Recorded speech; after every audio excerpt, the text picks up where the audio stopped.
오늘 함께 나눌 말씀은 욥기 3장 11절에서 26절까지의 말씀입니다. 교독하겠습니다. 어찌하여 내가 태에서 죽어 나오지 아니하였던가?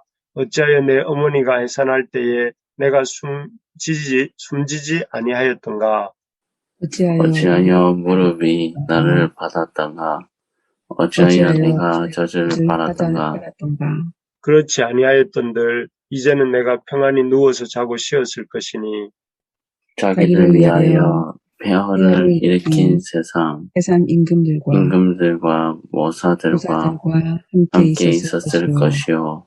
시 금을 가지며 은으로 집을 채운 고관들과 함께 있었을 것이며 또는 낙태되어 땅에 묻힌 아이처럼 나는 존재하지 않았겠고 빛을 보지 못한 아이들 같았을 것이라. 거기서는 악한 자가 소요를 거치며 거기서는 피곤한 자가 쉼을 얻으며 거기서는 갇힌 자가 다 함께 평안히 있어 감독자의 호통 소리를 듣지 아니하며 거기서는 작은 자와 큰 자가 함께 있고 종이 상전에게서 놓이느니라. 어찌하여 고난 당하는 자에게 빛을 주셨으며 마음이 아픈 자에게 생명을 주셨는고. 이러한 자는 죽기를 바라도 오지 아니하니 땅을 파고 숨긴 보배를 찾음보다 죽음을 구하는 것을 더하다가 무덤을 찾아 얻으면 심히 기뻐하고 즐거워하나니 하나님에게 둘러싸여 길이 아득한 사람에게 어찌하여 빛을 주셨는고. 나는 음식 앞에서도 탄식이 나며 내가 앓는 소리는 물이 쏟아지는 소리 같구나. 내가 두려워하는 그것이 내게 임하고 내가 무서워하는 그것이 내 몸에 미쳤구나. 나에게는 평온도 없고 안일도 없고 휴식도 없고 다만 불안만이 있구나. 아멘. 죽음의 세계를 동경하는 유혹과 구원의 빛, 이런 제목으로 말씀을 같이 살펴보도록 하겠습니다. 잘 아시는 것처럼 요즘 넷플릭스에서 오징어 게임이라는 한국 드라마가 세계적인 인기를 얻고 있다고 합니다. 그 인기가 어느 정도인가 하면 넷플릭스가 공급되고 있는 세계 83개국에서 시청률 1위를 기록하고 있답니다. 그리고 무려 8천만 명 이상 되는 사람들이 그 드라마를 시청했다고 합니다. 참 대단하죠. 우리 대단한 기록입니다. 그래서 그 오징어 게임이라는 드라마의 주된 내용은 경제적인 문제로 삶이 너무 힘들고 또 지옥 같다고 느껴지는 사람들 465명인가요? 465명이 모여서 465억이라는 돈을 넣고 죽음의 게임을 벌려서 한 사람이 다 결국 갖게 된다 하는 그런 내용입니다. 사실 삶이 너무 힘들고 지옥 같다 하는 것은 현대인이라면 살다가 보면 한 번쯤은 생각해 보게 되는 사실입니다. 오늘 본문의 욥에게도 삶이 참 지옥같이 힘들다 하는 생각을 들게 했던 것 같습니다. 그래서 24절, 26절 우리 한번 읽어보실까요? 24절에서 26절까지입니다. 시작. 나는 음식 앞에서도 탄식이 나며 내가 앓는 소리는 물이 쏟아지는 소리 같구나. 내가 두려워하는 그것이 내게 임하고 내가 무서워하는 그것이 내 몸에 미쳤구나. 나에게는 평온도 없고 안일도 없고 휴식도 없고 다만 불안만이 있구나. 이렇게 되어 있습니다. 여기 이제 욥이 자신의 지옥같이 느껴지는 삶의 현실을 놓고 탄식한 내용이 쭉 방금 읽은 구절에 있습니다. 여기 보면 욥이 얼마나 참 자신의 삶을 힘들어 했는지가 보이는데 먼저 자신의 몸의 상태에 대해서 이렇게 말한 내용입니다. 24절에 보는 소리인데 24절에 보니까 욥이 뭐라고 하고 있냐면 자신의 입으로 끊임없이 앓는 소리, 신음하는 소리를 내고 있었습니다. 왜 그러냐면은 신음은 원래 아플 때 내는 소리지 않습니까? 그렇게 계속해서 신음 소리를 내야 할 만큼 몸이 아프고 고통스러웠다 하는 것이죠. 그래서 내가 앓는 소리는 물이 쏟아지는 소리. 마치 시냇물이 흐르는 것처럼 폭포물이 흐르는 것처럼 계속해서 중단 없이 아픔에 시달리고 있는 상태. 그런 게 욥의 몸의 상태입니다.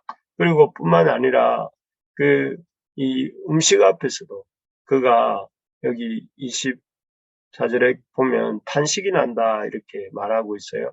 그런데 원래 정상적인 그 사람이라면 그 맛있는 음식을 앞에 둘 때에 침이 넘어가고 또 식욕을 느끼는 것이 정상입니다. 하지만 욥의 몸은 너무나 힘들었기 때문에 음식을 먹고 침을 흘리고 먹고자 하는 식욕이 일어난 것이 아니라 욥은 단식할 수밖에 없는 그런 상태였던 것이죠.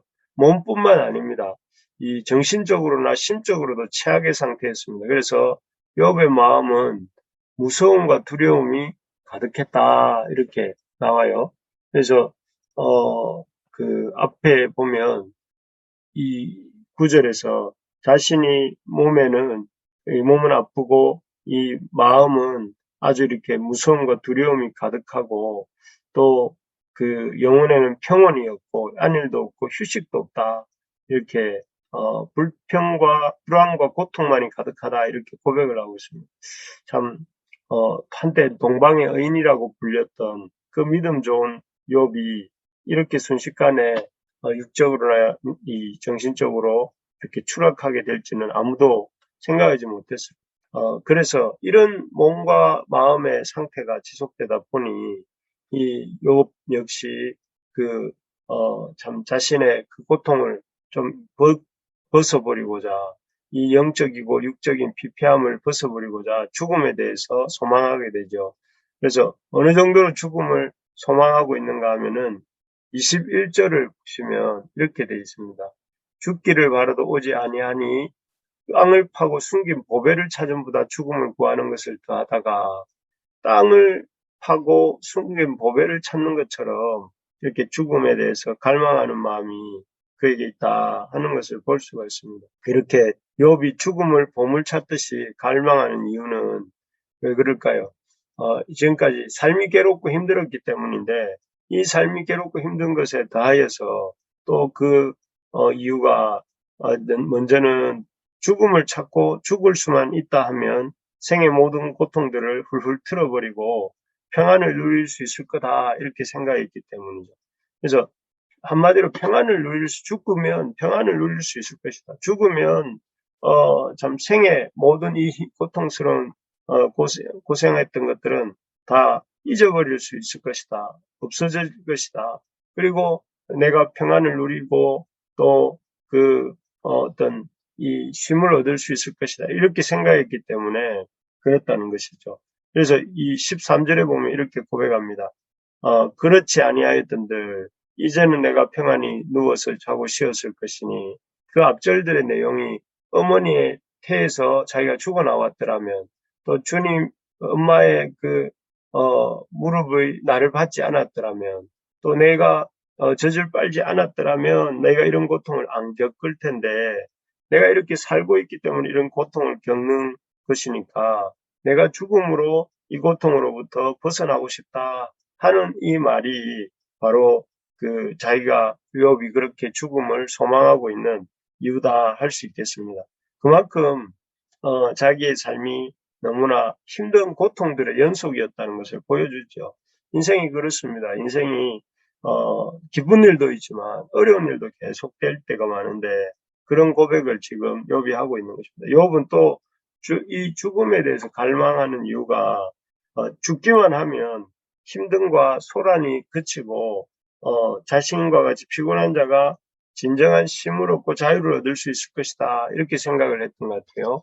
그래서 17절에 보면 17절을 같이 한번 읽어주시겠습니까? 시작. 거기서는 악한 자가 소요를 그치며 거기서는 피곤한 자가 쉼을 얻으며 또 19절도 한번 읽어보겠습니다. 시작. 거기서는 작은 자와 큰 자와 함께 있고 종이 상전에게서 놓이느니라. 여기 보면 이런 죽음의 세계에서는 이런 어떤 시끄러움도 사라지고 또 거기에서는 쉼이 있고, 그리고 거기에서는 이렇게 모든 큰 자와 작은 자의 사이에 차별이 없어지는 그런 곳일 것이다 이렇게 생각합니다. 그래서 이 욥의 지금 고통당하고 있는 욥의 머릿속에서 죽음 이퀄 죽음은 이런 자유고 죽음 이퀄 쉼이고 죽음 이퀄 또 이렇게 평안이고 이런 등식이 그려지고 있었던 것이죠.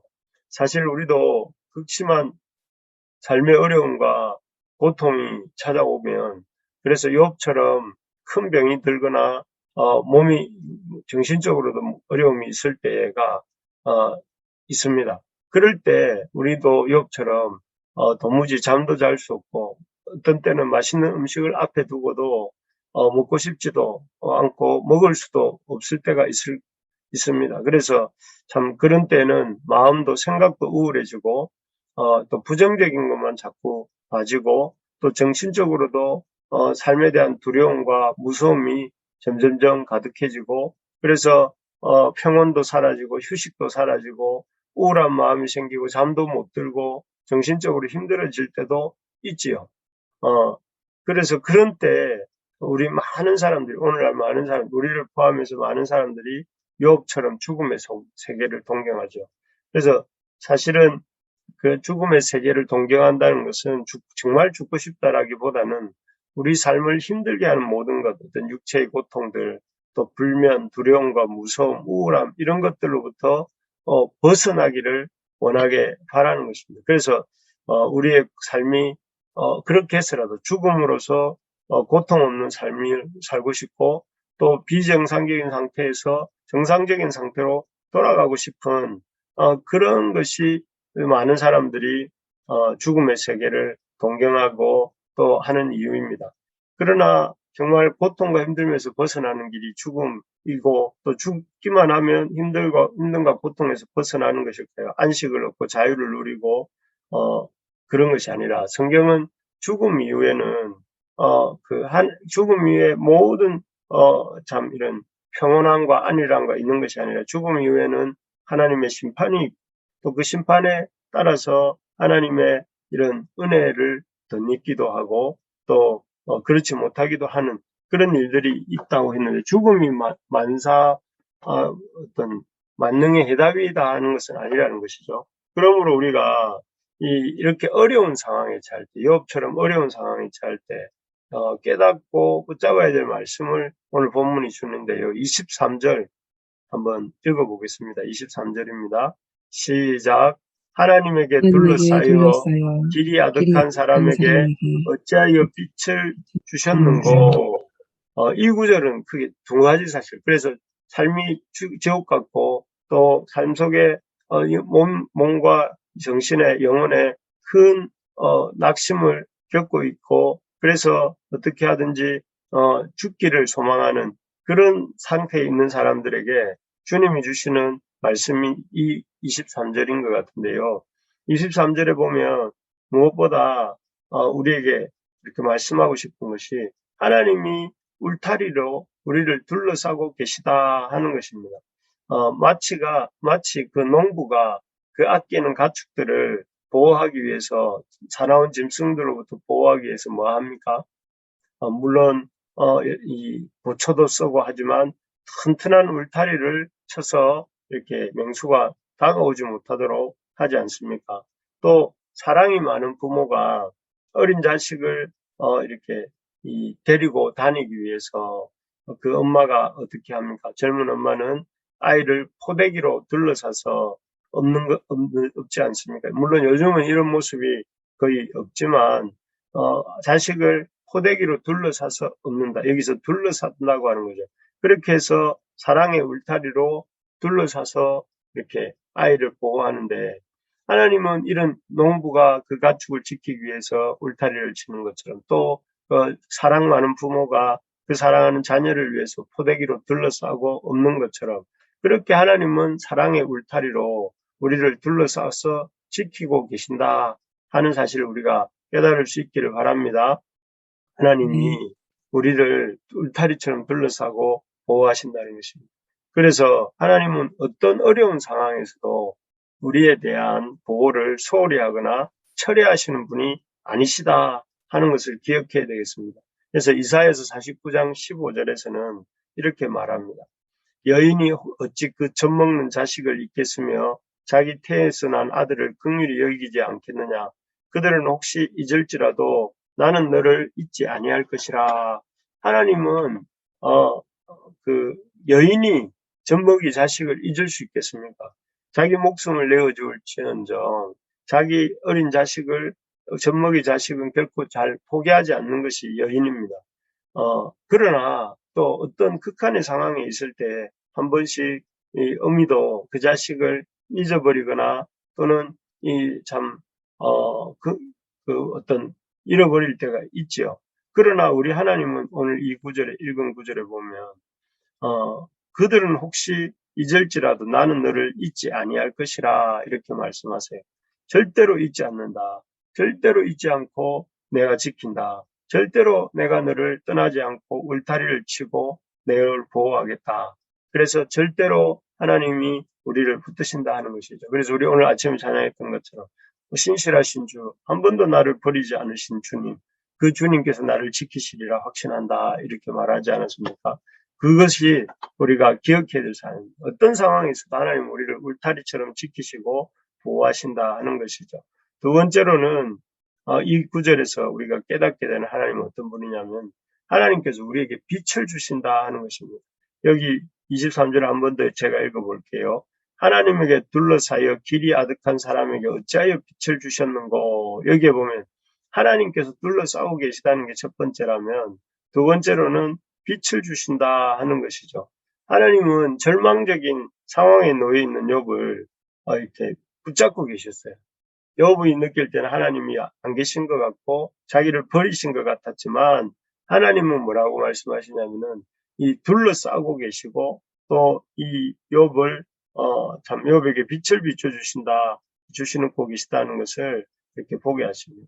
그래서 욥 스스로는 자신의 인생을 포기하고 죽기를 갈망하지만 하나님께서는 욥의 인생을 포기하지 않으시고 또 마치 밤바다에서 표류하는 배에게 등대가 불을 비춰주는 것처럼 끝까지 빛을 비추며 인도하신다 하고 말씀하십니다.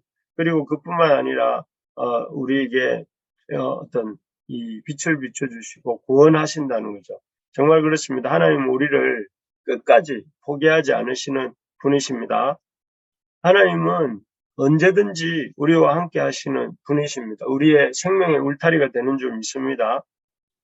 이 하나님을 붙잡고 우리가 구원의 빛을 주시는 주님 때문에 인생에 대한 이런 소망을 가지고 기대를 가지고 살 수 있어야 되겠습니다. 삶은 우리에게 너무 힘들고 어렵다 할지라도 그 삶 속에 하나님께서 우리에게 울타리가 되어주시고 우리를 구원하고 구원하는 빛으로 인도하신다는 사실을 믿음으로 우리가 인생에 대한 소망을 가지고 기대를 가지고 살 수 있어야 되겠습니다. 우리 주변의 삶의 문제로 낙심하고 좌절하고 있는 사람들이 혹시 있습니까? 그래서 우리도 모르게 그들이 죽음의 세계를 동경하고 또 그런 사람들이 혹시라도 있다면 우리에게 그에게 울타리가 되어 주시고 빛이 되어 주셔서 우리를 평안함으로 인도하시는 우리 하나님을 소개하는 이 계절이 되기를 소망합니다.